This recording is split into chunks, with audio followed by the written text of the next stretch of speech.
So let's start exercise 8.2। सबसे पहली बात, जब हम एक्सरसाइज 8.2 कर रहे होते हैं तो सबसे बड़ा रोल प्ले किसका होता है? सबसे बड़ा रोल प्ले किसका होता है? सबसे बड़ा रोल प्ले ट्रिग्नोमेट्री की टेबल का होता है। अगर आपको टेबल नहीं आती है तो भाई एक्सरसाइज नहीं होने वाली, ये मेरी गारंटी है। अगर आपको टेबल अच्छे से आती है तो एक्सरसाइज बहुत इजीली हो जाएगी, अगर आपको टेबल नहीं आती है तो एक्सरसाइज नहीं हो पाएगी, इस बात का ध्यान रखना, ठीक है ना। टेबल याद करने की ट्रिक ऑलरेडी आपको बता चुका था, बड़ा सिंपल सा लॉजिक है, बड़ा ही सिंपल सा कंसेप्ट है जो आपको ध्यान रखना है। मैं आपको बता दे रहा हूँ एक बार फिर से कि होता क्या है। देखिए ऐसा होता है कि आप कॉस, टेन, कॉट, सेक और कॉसेक, ये 6 ट्रिग्नोमेट्रिक रेशियोज आपके पास होते हैं। अब जब ये 6 ट्रिग्नोमेट्रिक रेशियोज आपके पास होते हैं तो इनकी वैल्यूज होती हैं कि कितने डिग्री पे कितनी उसकी वैल्यू होगी। तो वो वैल्यूज, कुछ वैल्यूज डिफाइन होती हैं जो आपको लर्न करनी पड़ती हैं कि हाँ भाई ये वाली तो आपके काम आने ही वाली है एटलीस्ट क्लास 10 में। तो 0 degree, 30 degree, 45 degree, 60 degree and then 90 degree, ये आपकी वैल्यूज हो जाती हैं, ठीक है ना। अब जब ये आपकी वैल्यूज हो जाती हैं तो करना क्या होता है, सबसे पहली बात ये टेबल लर्न होनी चाहिए। टेबल लर्न कैरी होगी, सबसे पहली बात देखो साइन की वैल्यूज तो आप लर्न कर लीजिए। 0, 30 डिग्री पे 1/2, 45 डिग्री पे 1/√2, 60 डिग्री पे √3/2 और 90 डिग्री पे 1। ये आपकी किसकी वैल्यूज हो जाती हैं? आपकी वैल्यूज हो जाती है साइन थीटा की। साइन 0 डिग्री पे 0 होता है, ध्यान रखिएगा। साइन 30 डिग्री पे 1/2 होता है, साइन 45 डिग्री पे 1/√2 होता है, साइन 60 डिग्री पे √3/2 होता है और साइन 90 डिग्री पे 1 होता है। अगर आपको साइन याद है, अगर आपको साइन पता है तो उसके बाद पता है क्या होता है, फिर साइन से कॉस इजीली हो जाता है। जहां से वो एंड हो रही है वहीं से ये स्टार्ट हो जाएगा। अगर वहां लास्ट में 1 है तो यहाँ फर्स्ट 1 होगा, वहां सेकंड लास्ट अगर √3/2 है तो यहाँ सेकंड होगा। ये सेम ही रहते हैं, 45 डिग्री पे वैल्यू दोनों में चेंज नहीं होती, ये इंटरचेंज हो जाते हैं और ये वाली वैल्यू अपने पास लास्ट में आ जाती है। जैसे ही साइन आता है तो साइन को जैसे ही आप एक्सचेंज मारोगे तुरंत क्या आ जाता है, कॉस आ जाता है। और जैसे ही साइन कॉस आ जाते हैं फिर अपने पास कोई प्रॉब्लम होती नहीं। क्या प्रॉब्लम नहीं होती है? अगर साइन कॉस अपने पास है तो टेन निकालना बहुत ही ईजी हो जाता है। कैसे ईजी हो जाता है? टेन थीटा क्या होता है, साइन अपॉन कॉस, 0 होता है, 1/2 डिवाइड बाई √3/2, वैल्यू आ जाती है 1/√3। दोनों सेम सेम है, डिवाइड करोगे 1 आ जाएगा, ये दोनों 2 से 2 कैंसिल, √3/1 √3 आ जाएगा और 1/0 आपका नॉट डिफाइंड आ जाएगा। ये वैल्यू जो होती है वो आपकी क्या हो जाएगी, नॉट डिफाइंड हो जाएगी। जैसे ही आपके पास साइन कॉस टेन आ जाते हैं तो फॉर्मूला याद होगा, सारे रेसिप्रोकल होते हैं एक दूसरे के। साइन का रेसिप्रोकल कॉसेक होता है, कॉस का रेसिप्रोकल सेक होता है और टेन का रेसिप्रोकल कॉट होता है। तो इस बात का ध्यान रखिएगा, कोई बहुत बड़ी बात नहीं है भाई। टेन आपके पास है तो कॉट क्या हो जाएगा, 1 का 0 का रेसिप्रोकल नॉट डिफाइंड, 1/√3 का रेसिप्रोकल √3, 1 का रेसिप्रोकल 1 और √3 का 1/√3 और इसका हो जाता है 0। भाई 1/0 का रेसिप्रोकल क्या होगा, 0/1। 1/0 का रेसिप्रोकल क्या हो जाएगा, 0/1 जो कि 0 होता है। उसके बाद जो सेक आता है वो कॉस का रेसिप्रोकल होता है, 1 का रेसिप्रोकल 1, √3/2 का रेसिप्रोकल 2/√3, 1/√2 का रेसिप्रोकल √2, 1/2 का रेसिप्रोकल 2 और 0 का रेसिप्रोकल अपना नॉट डिफाइंड। उसी तरीके से कॉसेक 0 का रेसिप्रोकल नॉट डिफाइंड, 1/2 का रेसिप्रोकल 2, 1/√2 का रेसिप्रोकल √2, √3/2 का रेसिप्रोकल 2/√3 और 1 का रेसिप्रोकल 1। आपकी टेबल कंप्लीट हो जाती है। मैंने आपको पहले ही बताया था, जैसे आप एग्जाम देने जाते हैं और आपको टेबल बिल्कुल अच्छे से याद नहीं है, अगर बिल्कुल अच्छे से याद नहीं है तो पता है करना क्या होता है, एक सिंपल सी बात का ध्यान रखना होता है कि आपने पहले लास्ट पेज पे जाकर के आंसर शीट की अपनी टेबल ड्रॉ कर लेनी है। जैसे ही आपकी टेबल ड्रॉ हो जाएगी तो आपके क्वेश्चंस ऑटोमेटिकली जो है वो इजी हो जाएंगे और बिल्कुल टाइम नहीं लगेगा। वैल्यू उठा करके आपको पुट कर देनी है। जैसे कि आपकी एक्सरसाइज जैसे ही 8.2 आती है, जैसे ही आपकी एक्सरसाइज 8.2 आती है उसका क्वेश्चन नंबर 1 क्या कहता है, क्वेश्चन नंबर 1 कहता है sine 60 degree cos 30 degree plus sine 30 degree cos 60 degree की वैल्यू बताइए, ठीक है ना। तो होता क्या है, साइन 60 डिग्री की वैल्यू क्या होती है भाई, टेबल में अभी लिखी थी हमने √3/2। कॉस 30 डिग्री की वैल्यू क्या होती है, कॉस 30 डिग्री की वैल्यू क्या होती है, वो भी √3/2 होती है। साइन 30 डिग्री की वैल्यू क्या होती है, 1/2 होती है और कॉस 60 डिग्री की वैल्यू क्या होती है, वो भी 1/2 होती है। ये वैल्यूज अब आपने क्या काम करनी है, पुट कर लेनी है। कहाँ पुट करनी है, वहां पुट करनी है जहां आपको वैल्यू पूछी गई है। तो साइन 60 डिग्री कॉस 30 डिग्री क्या हो जाएगा, sine 60 degree cos 30 degree plus sine 30 degree cos 60 degree is equal to, values put कर लीजिए। साइन 60 डिग्री कितना है, √3/2 इंटू कॉस 30 कितना है, √3/2 प्लस 1/2 इंटू 1/2 इंटू 1/2, तो वैल्यू क्या हो जाती है, √3 इंटू √3 3 हो जाता है, 3/4 प्लस 1/4, वैल्यू क्या आ जाती है 3 प्लस 1/4, बोले तो 4/4, मतलब वैल्यू क्या आ जाती है 1, जो कि आपका आंसर होता है। सिंपल सी बात है, ट्रिग्नोमेट्री का रोल सिर्फ इस क्वेश्चन में इतना था जब तक आपने वैल्यू फाइंड आउट की। जैसे ही आपकी वैल्यू आ गई है उसके बाद तो सिर्फ आपका सिंप्लीफिकेशन बचता है और आपको सिंप्लीफाई कर देना है और आपका आंसर आ जाना है। यही कंसेप्ट फॉलो करना है आपको पूरी एक्सरसाइज में कि आपको सबसे पहला काम क्या करना है, आपकी जो ट्रिग्नोमेट्रिक वैल्यूज हैं वो वैल्यूज आपने पुट कर लेनी है क्वेश्चन में और उसके बाद खाली सिंप्लीफिकेशन पार्ट रह जाता है और कुछ नहीं बचता, जो कि बेसिक मैथ्स है। ठीक है, आगे बढ़ते हैं। नेक्स्ट क्वेश्चन कह रहा है 2 tan स्क्वायर 45 डिग्री। तो सबसे पहले tan 45 डिग्री की वैल्यू क्या होती है, 1 होती है। cos 30 डिग्री की वैल्यू क्या होती है, √3/2 होती है। और sin 60 डिग्री की वैल्यू क्या होती है, वो भी √3/2 होती है।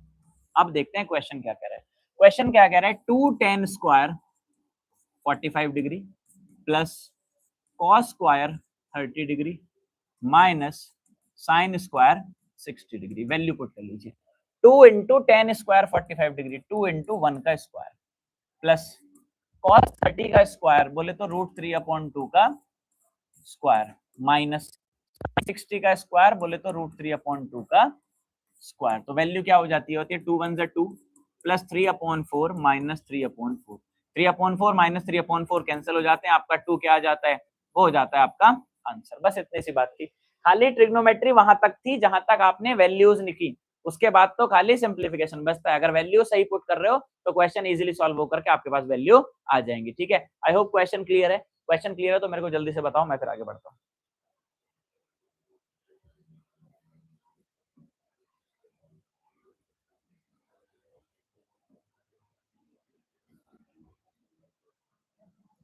Moving forward to next question, cos 45 degree, cos 45 degree की वैल्यू होती है 1/√2। sec 30 डिग्री, sec 30 डिग्री के लिए अगर हम बात करें, sec 30 डिग्री अगर sec याद भी नहीं है तो cos याद होना चाहिए। अगर आपको cos 30 डिग्री याद है जिसकी वैल्यू होती है √3/2, तो उसका रेसिप्रोकल हो जाएगा, क्या हो जाएगा 2/√3।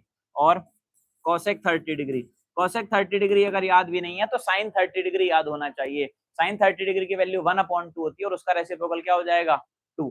तो cosec 30 डिग्री की वैल्यू अपनी हो जाएगी 2।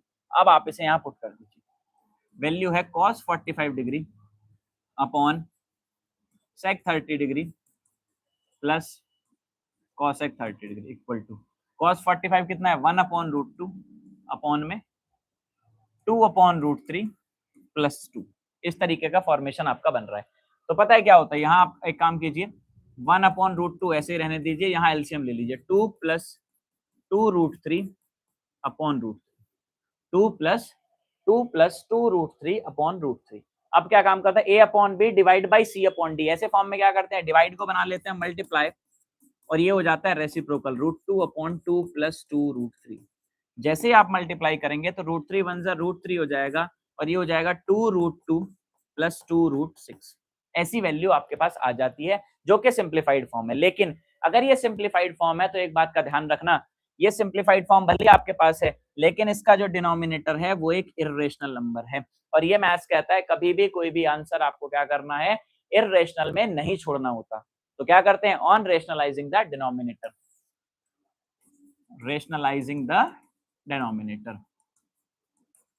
Rationalising the denominator. कैसे रेशनलाइज होता है डिनोमिनेटर, उसके कॉन्जुगेट से ऊपर नीचे मल्टीप्लाई कर देते हैं। कॉन्जुगेट क्या होता है, डिनोमिनेटर का साइन चेंज कर दो, अगर बीच में प्लस है तो माइनस कर दो और बीच में माइनस है तो प्लस कर दो। तो यहाँ प्लस है तो माइनस कर दो, तो वैल्यू आ जाएगी √3 upon 2√2 plus 2√6 multiply by 2√2 minus 2√6 upon 2√2 minus 2√6। 2√3 क्या हो जाएगा √6 माइनस 2 6 3 जा 18 2√18 upon a plus B into A minus B क्या होता है a square minus B square. अपने पास वैल्यू आ जाती है 2√6 माइनस इसकी वैल्यू होती है 3√2, 3 3 जा 9 9 2 जा 18, 3 जब बाहर आएगा तो 3 2 जा 6√2 इसकी वैल्यू हो जाती है। ये हो जाता है 2 का स्क्वायर 4 √2 का स्क्वायर 2 4 2 जा 8 माइनस 2 का स्क्वायर 4 √6 का स्क्वायर 6 4 6 जा 24। 2 यहाँ कॉमन ले सकते हैं, वैल्यू आ जाती है √6 माइनस 3√2 अपॉन माइनस 16। 2 8 जा 16, माइनस 7 है, उसको ऊपर ले जाएंगे तो अपने पास वैल्यू आ जाएगी, ऊपर जब माइनस जाएगा तो ये प्लस हो जाएगा 3√2 और ये √6 माइनस हो जाएगा और अपॉन में क्या आ जाएगा 8, जो कि अपना आंसर होगा। प्लस का 3√2 माइनस का √6 नीचे प्लस का 8 हो जाता है, जो कि अपना सिंप्लीफाइड आंसर होता है। अगर आप क्वेश्चन ध्यान से देख रहे हो तो क्वेश्चन में सिंप्लीफिकेशन का गेम था, जो भी था, उसके अलावा कोई फालतू एक्स्ट्रा आपको टेंशन लेने की जरूरत नहीं थी। बस आपकी वैल्यू यहाँ जो आपने पुट की वो पहले ही फाइंड आउट कर लेना, उनको सही से पुट कर लेना, वरना क्वेश्चन में प्रॉब्लम ही प्रॉब्लम नजर आएंगी। ठीक है कि नहीं? आई होप क्वेश्चन क्लियर है। आई होप क्वेश्चन क्लियर है कि नहीं है, मेरे को बताओ जल्दी से। क्लियर है? अच्छा, समझ में आ रहा है? अच्छा अच्छा, चलो अच्छी बात है। Moving forward to next question. Sine 30 degree, पहले साइन 30 डिग्री की वैल्यू लिखेंगे 1/2, फिर tan 45 डिग्री की वैल्यू लिखेंगे 1, फिर cosec 60 डिग्री की वैल्यू लिखेंगे क्या? cosec 60 डिग्री की वैल्यू क्या होगी? 2/√3। उसके बाद sec 30 डिग्री की वैल्यू लिखेंगे, sec 30 डिग्री की वैल्यू लिखेंगे, जो cos 30 की होती है उसका रेसिप्रोकल, √3/2 का रेसिप्रोकल, मतलब सेम 2/√3। फिर cos 60 डिग्री लिखेंगे, जो sin 30 होता है 1/2। फिर cot 45 डिग्री लिखेंगे, जो कि 1 होता है। सारी वैल्यूज यहाँ लिख ली गई हैं, सारी वैल्यूज यहाँ नोट कर ली गई हैं। अब क्या करना है? सिर्फ और सिर्फ सिंप्लीफाई करना है। कैसे सिंप्लीफाई होगा? क्वेश्चन है sine 30 degree plus tan 45 degree minus cosec 60 degree upon sec 30 degree plus cos 60 degree plus cot 45 degree. सारी वैल्यूज आपने यहाँ रख लेनी है। साइन 30 कितना है? 1/2 प्लस 1 माइनस 2/√3। नीचे क्या है? 2/√3 प्लस 1/2 प्लस 1। अब क्या होता है देखो, ऊपर एलसीएम ले लेंगे, एलसीएम आएगा 2√3, एलसीएम आएगा 2√3, 2 इंटू √3 2√3। अब इसके डिनोमिनेटर में 2 पहले से ही था, √3 नया आया है तो ऊपर लिखा जाएगा √3। इसके डिनोमिनेटर में कुछ नहीं था तो पूरा लिखा जाएगा 2√3। इसके डिनोमिनेटर में √3 पहले से ही था, 2 नया आया, 2 2 जा 4 अपॉन में यहाँ भी सेम डिनोमिनेटर आ जाएगा 2√3, ऊपर √3 पहले से ही था, 2 2 जा 4 प्लस 2 पहले से ही था, √3 1 जा √3, फिर 1 कुछ नहीं था, 2√3। अब दोनों डिनोमिनेटर 2√3 है, दोनों आपस में कैंसिल हो जाएंगे और अपने पास वैल्यू आ जाती है 2√3 प्लस √3 कितना है? 3√3 माइनस 4 अपॉन 3√3 प्लस 4। ये वैसे सिंप्लीफाई हो चुका है, लेकिन फिर वही बात आ जाती है, डिनोमिनेटर इर्रेशनल है। अभी भी डिनोमिनेटर अपना कितना है? इर्रेशनल है। अगर डिनोमिनेटर इर्रेशनल है तो उसने क्या करना पड़ेगा? आपको रेशनलाइज करना पड़ेगा। On rationalising the denominator, on rationalising the denominator क्या आता है अपने पास? जैसे ही आप इसे रेशनलाइज करोगे तो क्या होते हैं? कॉन्जुगेट से ऊपर नीचे मल्टीप्लाई, नीचे प्लस है तो मल्टीप्लाई किससे होगी? माइनस से। 3√3 minus 4 upon 3√3 plus 4 multiply by 3√3 minus 4 upon 3√3 plus 4। ऊपर दोनों सेम हो जाते हैं तो ये फॉर्म बन जाती है 3√3 माइनस 4 का होल स्क्वायर, और नीचे a plus B into A minus B, A plus B into A minus B, तो अपनी वैल्यू बन जाती है A square minus B square, A square minus B square. A minus B का whole square क्या होता है? A square plus B square minus 2ab, बड़ी सिंपल सी कहानी है, अपॉन में 3 का स्क्वायर 9, √3 का स्क्वायर 3, 9 3 जा 27 माइनस 4 का स्क्वायर 16, 3 3 जा 9, 9 3 जा 27 प्लस 16 माइनस 2 3 जा 6, 6 4 जा 24, 24√3 अपॉन 11। अब डिनोमिनेटर रेशनल हो चुका है, अब आप आंसर छोड़ सकते हैं, लेकिन इसको ऐड तो करना पड़ेगा। 27 प्लस 16 कितना हो जाएगा आपका? 43, 43 माइनस 24√3 अपॉन 11 जो है वो हमारा क्या हो जाएगा? रिक्वायर्ड आंसर हो जाएगा। बड़ी सिंपल सी कहानी है। बस एक बात ध्यान रखना, डिनोमिनेटर कभी भी इर्रेशनल मत छोड़ना। हमेशा ध्यान रखना डिनोमिनेटर कभी भी इर्रेशनल मत छोड़ना। आई होप क्वेश्चन क्लियर होगा। क्वेश्चन क्लियर है कि नहीं? क्यों भाई, क्वेश्चन क्लियर है? Good, nice, fine, good. Moving forward to next question. इस क्वेश्चन का लास्ट पार्ट होता क्या है? cos 60 डिग्री, cos 60 डिग्री कितना होता है? 1/2। sec 30 डिग्री कितना होता है? 2/√3। tan 45 डिग्री कितना होता है? 1। sin 30 डिग्री कितना होता है? 1/2। cos 30 डिग्री कितना होता है? √3/2। cos 30 डिग्री कितना होता है? √3/2। बड़ी सिंपल सी बात है, ठीक है।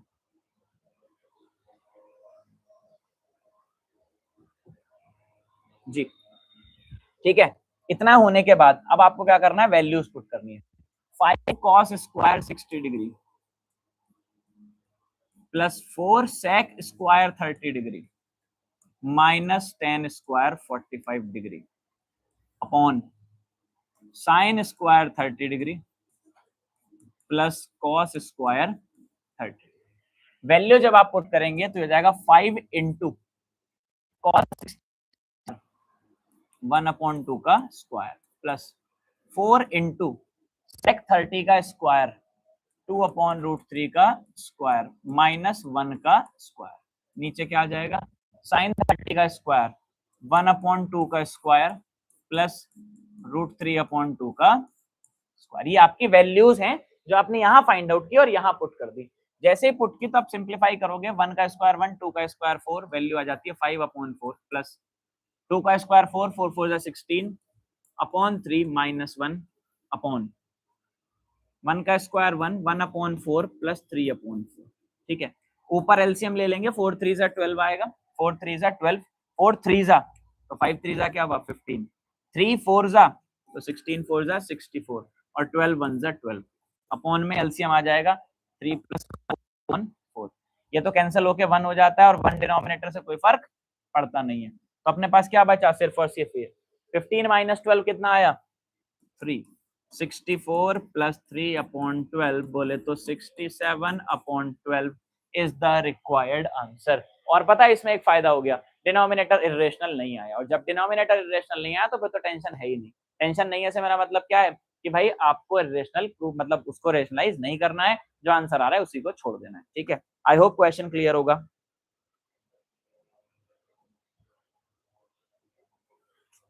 आई होप क्वेश्चन क्लियर होगा।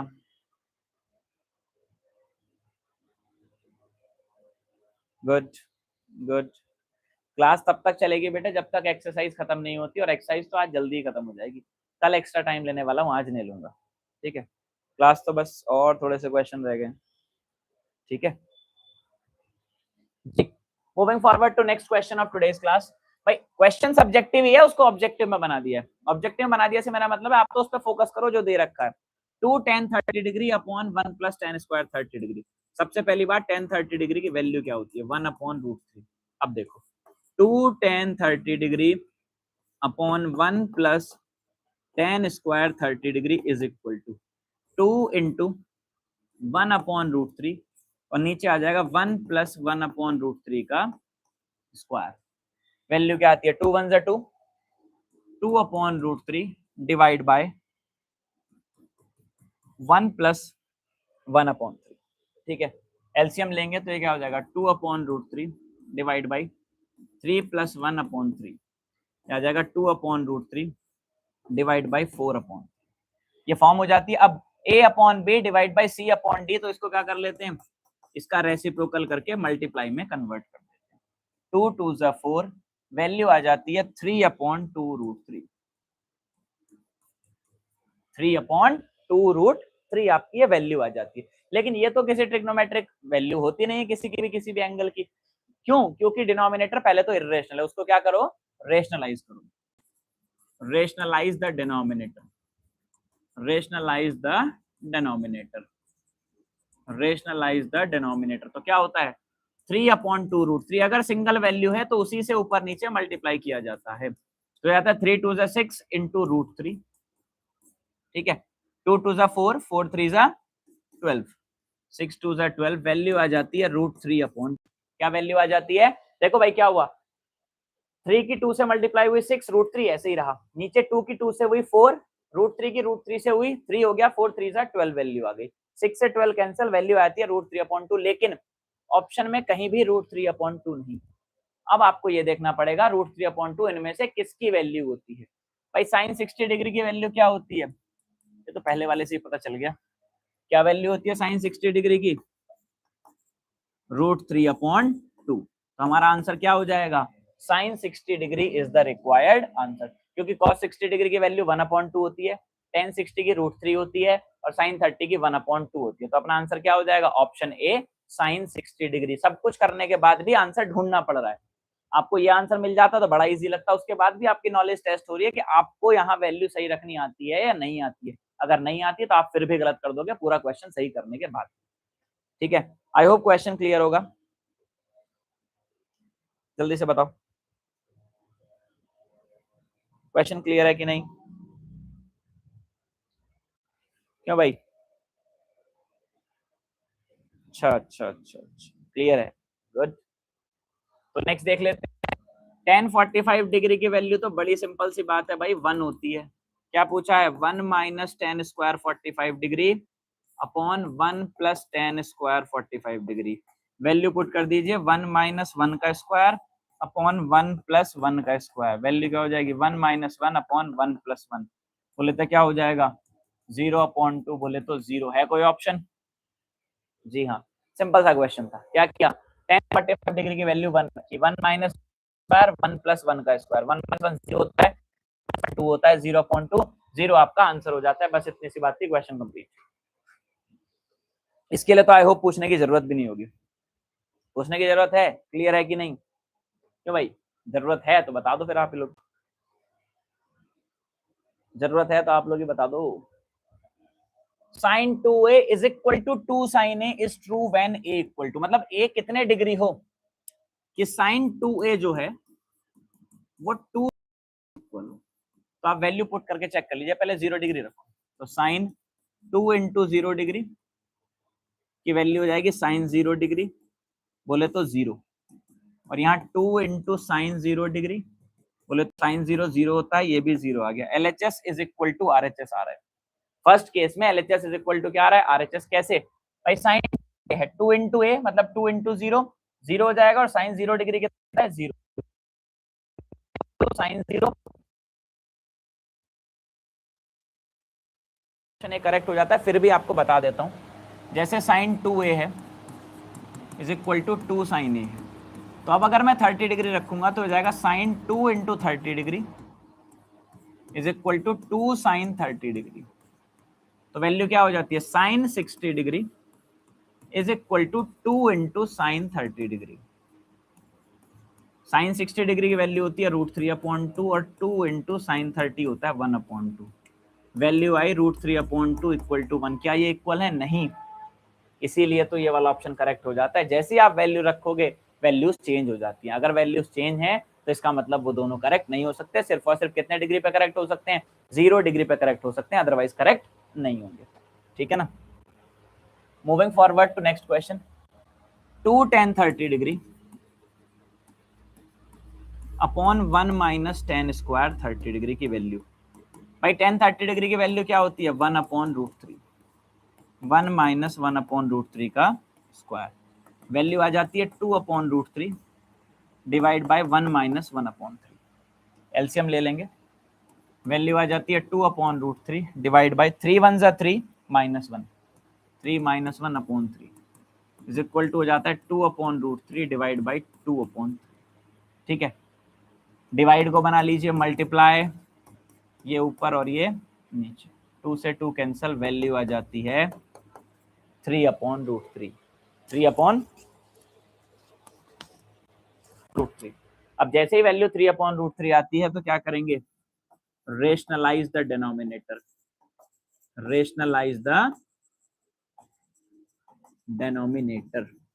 तो क्या होता है? जैसे ही डिनोमिनेटर को रेशनलाइज करोगे तो √3 से ऊपर नीचे मल्टीप्लाई होगी। 3 इंटू रूट 3 3 रूट 3 और रूट 3 इंटू रूट 3 3 हो जाएगा, कैंसिल होके वैल्यू बचती है अंडर रूट 3। लेकिन ऑप्शन में अंडर रूट 3 कहीं नहीं है, लेकिन आपको पता होना चाहिए रूट 3 किसकी वैल्यू होती है, cos 60 की नहीं होती, 1/2 होती है, sin 60 की नहीं होती, रूट 3/2 होती है, tan 60 की जी हाँ रूट 3 होती है। तो ये वाला ऑप्शन आपका करेक्ट हो जाएगा क्योंकि sin 30 की 1/2 होती है। तो option C will be the correct answer. पहले आपको सॉल्व करना है, सॉल्व करने के बाद सिंप्लीफाई कर लेना है, सिंप्लीफाई करने के बाद जो वैल्यू आएगी देख लेना है वो किसकी वैल्यू है, उसी ऑप्शन को टिक कर देना। ठीक है, आई होप क्वेश्चन क्लियर हो गया होगा।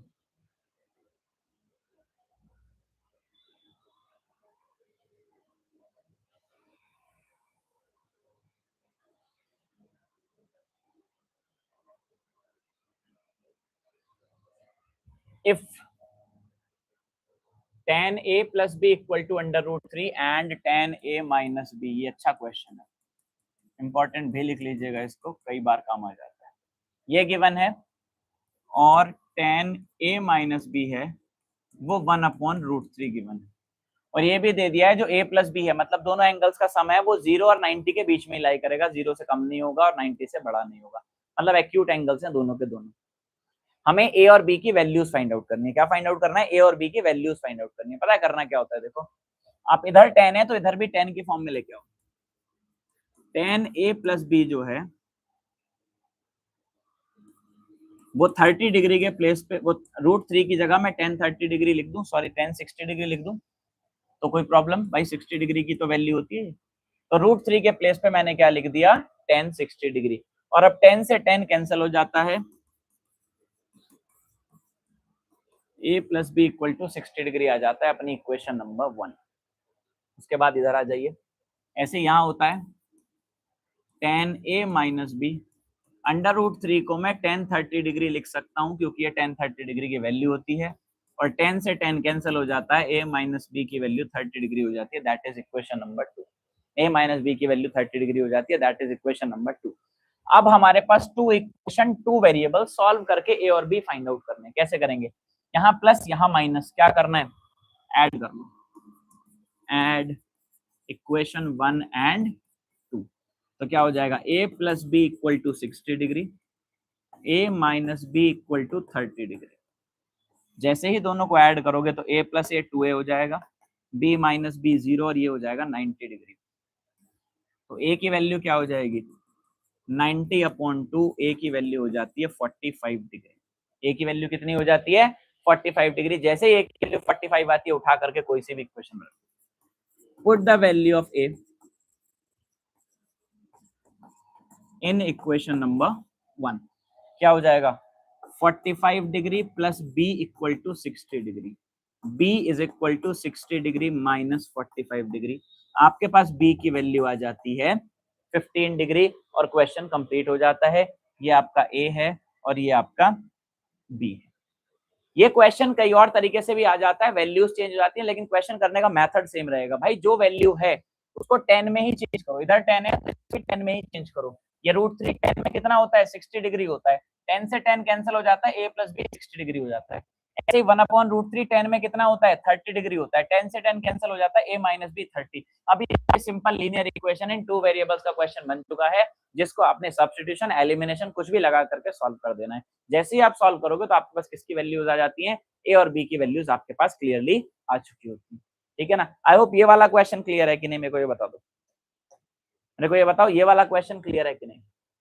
क्यों भाई, बताओ जल्दी से,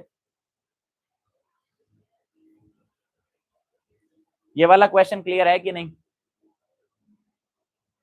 moving forward to next question, whether they are true और false. Sine A plus B equal to sine A plus sine B होता है या नहीं होता? बिल्कुल नहीं होता, ये ध्यान रखना। क्यों? साइन 60 प्लस 30 को हम साइन 60 प्लस साइन 30 नहीं लिख सकते। क्यों? साइन 60 प्लस 30 साइन 90 होगा, यहाँ साइन 60 की वैल्यू √3/2 होती है, यहाँ 1/2 होती है, और साइन 90 की वैल्यू 1 होती है। क्या ये दोनों इक्वल आए? बिल्कुल भी इक्वल नहीं है, तो ये स्टेटमेंट क्या हो जाएगा? फॉल्स हो जाएगा।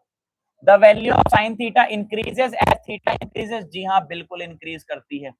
क्यों? साइन 0 पे 0 होता है, साइन 30 पे 1/2 होता है, 45 पे जाके 1/√2 है, और फिर 60√3/2 और 90 पे जाके कितना हो जाता है 1। तो जैसे थीटा बढ़ रहा है साइन भी बढ़ रहा है, ठीक है। The value of cos theta increases, नहीं इसकी डिक्रीज करती है, इसकी इंक्रीज नहीं करती, कॉस थीटा की डिक्रीज करती है, इस बात का ध्यान रखना, ठीक है ना। कॉस थीटा की वैल्यू डिक्रीज करती है, साइन थीटा की वैल्यू इंक्रीज करती है। Next, sine theta equal to cos theta for all values of theta, नहीं, only for 45 degree, only for 45 degree, दोनों 45 डिग्री पे इक्वल होते हैं, लेकिन उसके अलावा बाकी एंगल्स पे साइन और कॉस इक्वल नहीं होते। वो कह रहा है ऑल पे नहीं होते। Cot A is not defined at 0 degree, क्या कॉट 0 डिग्री नॉट डिफाइंड है?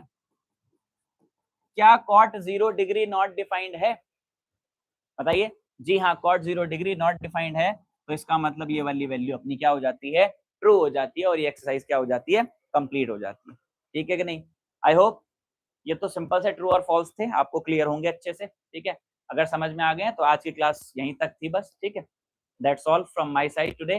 कल बहुत इंपॉर्टेंट क्लास होगी, क्योंकि कल बहुत इंपॉर्टेंट प्रूफ के क्वेश्चन होने वाले हैं, ठीक है। और जब प्रूफ के क्वेश्चन होंगे तो आप इस बात का ध्यान रखना, उन क्वेश्चंस में आपको क्या काम करना है, आपको सिंपली एक बात का ध्यान रखना है कि भाई जब वो क्वेश्चन कर रहे होंगे तो एक एक क्वेश्चन इंपॉर्टेंट होगा। इस चैप्टर की सबसे इंपॉर्टेंट एक्सरसाइज है 8.3 जो हम कल करने वाले हैं, तो प्लीज टाइमली क्लास अटेंड करना और पूरी अटेंड करना कल वाली क्लास, ठीक है।